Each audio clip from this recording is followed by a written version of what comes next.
Order! Order! You are an incorrigible delinquent at times. Behave yourself, man!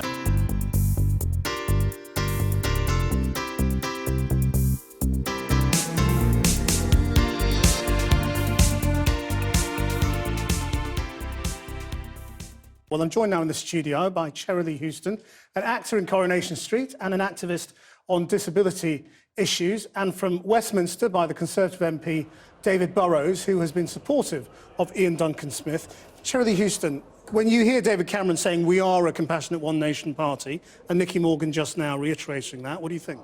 I don't understand how they can use the word compassion against a group of people they've systematically cut and cut and cut. These cuts are the final tip of the cuts they've done to us. We have lost, at the start of March, we lost £30 a week for ESA, for the RAG. Last year, on June the 30th, we lost ILF. ILF cost £345, the Independent Living Fund, to ensure disabled people could live independently in their own homes. The average cost of a care home is £738 a week. It makes no economical sense.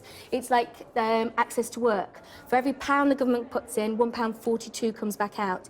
At the moment, people in Manchester, if you've got high support needs, you get entitled to be washed, dressed and fed. And fed is being given a ready meal. There's no care provision for outside the house, for shopping, for all the basic human needs before you even begin to put the colour of a life in there. So you're not reassured Not at all by today? As disabled people, we're still looking over our shoulder to see where they're going to get us next. It makes no sense. You're picking on a group of people who have fought so hard to be equal in this society. We got the right to education. We came out of care homes, of institutions in the 80s.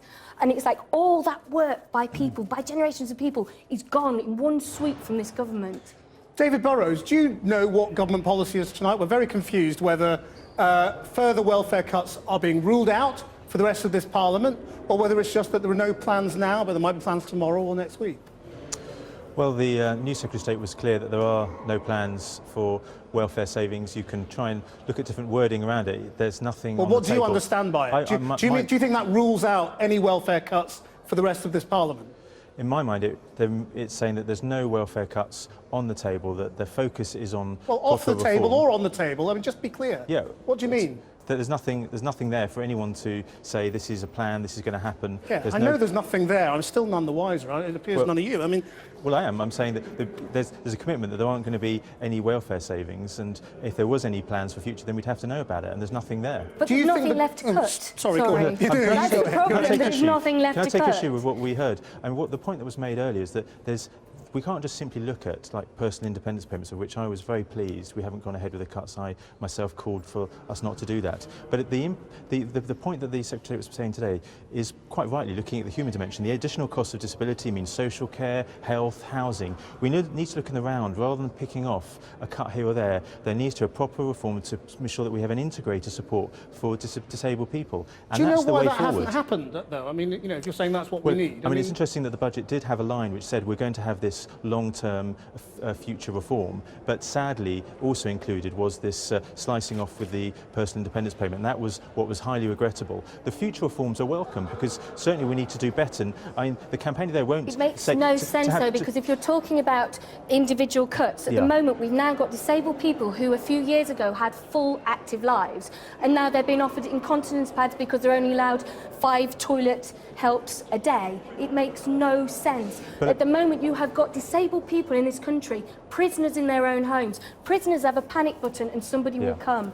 People who have had overnight care, disabled children will never live independently under this government. Can I just ask you, Charlie, about a specific thing? Because David Burrows voted for the cut to ESA that you mentioned. What is the impact of that cut? Just explain to him and then I'll get it hasn't come in yet, has it? But people... Yeah, but that doesn't matter. That's for people. No, you said it comes in March. It didn't come in until 2017. But it was voted in this year. Well, but the budget... That cut means that people who have been deemed able to work... Now, let me just give you an example. A woman who was going on one of those assessments was stuck in a car for 6 hours in terrible pain, but because of the traffic jam, she was then told that she was capable of work, because if you can go in a car for 6 hours. If you can lift a cardboard box above your head, you're capable of work. If you can put a straw in a cup of Complan, you are able to make your own food. And It's just let David Burrows answer. And that's why I'm with you, saying the current system, the status quo, which was wanting to try and encourage people into work, what 2% are getting into work, whilst we've had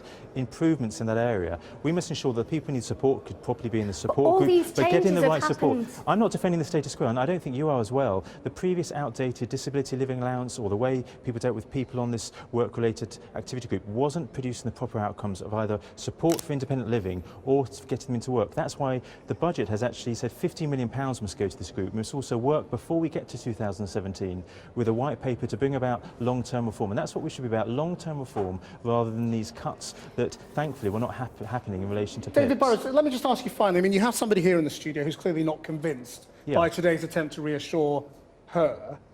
Do you honestly think the government has rethought since Ian Duncan-Smith's resignation? Has he made them stop in their tracks?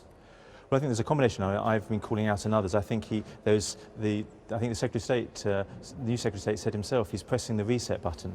And that's very important. He wants to go out to talk to campaigners, to activists, to individuals, to make sure that we recognise the human dimension here and don't treat this as a budget book issue, but one of properly giving people dignity in independence and getting into work where appropriate. And that is a welcome approach. I don't think it's any different from Ian Duncan-Smith's approach as well, but I think that Stephen Crabb will now be able to take that forward with the commitment today that there won't be further welfare savings. David Burrows, Cheryl Houston, thank you very much indeed for coming. I've been getting away with it all